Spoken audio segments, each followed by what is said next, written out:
తెలుగు రాష్ట్రాల్లో మళ్లీ భారీ వర్షాలు కురవనున్నాయి. అల్పపీడనం ఉపరితల ద్రోణి ప్రభావంతో విస్తారంగా వానలు పడతాయని వాతావరణ శాఖ అంచనా వేస్తోంది.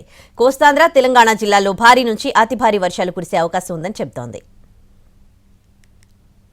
స్వల్ప విరామం తర్వాత తెలుగు రాష్ట్రాల్లో మళ్లీ వర్షాలు దంచి కొట్టనున్నాయి.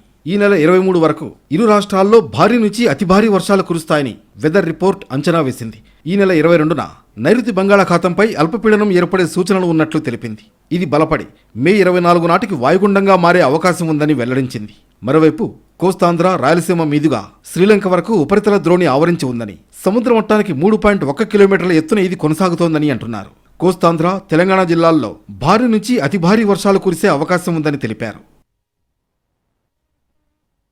అలాగే ఇరు రాష్ట్రాల్లో ఉష్ణోగ్రతలు తగ్గే అవకాశం ఉందని వాతావరణ శాఖ పేర్కొంది. ఇప్పటికే వారం రోజులుగా తెలంగాణలోని పలు ప్రాంతాల్లో వర్షాలు కురుస్తున్నాయి. అటు ఏపీలో కూడా భారీ వర్షాలకు ఛాన్స్ ఉందని పేర్కొంది. రుతుపవనాలు కూడా చురుగ్గా కదులుతున్నాయని వాతావరణ శాఖ తెలిపింది. నైరుతి రుతుపవనాలు దక్షిణ అండమాన్ సముద్రంలో ప్రవేశించాయని తెలిపింది. ఇవాళ బంగాళాఖాతంలోని ఆగ్నేయ ప్రాంతాలకు రుతుపవనాలు విస్తరించనున్నాయని అంచనా వేసింది. రుతుపవనాలు మే 31న కేరళ తీరాన్ని తాకే అవకాశం ఉంది. జూన్ 6 తర్వాత రుతుపవనాలు తెలంగాణలోనూ విస్తరించే అవకాశం ఉందని చెప్పుకొచ్చింది.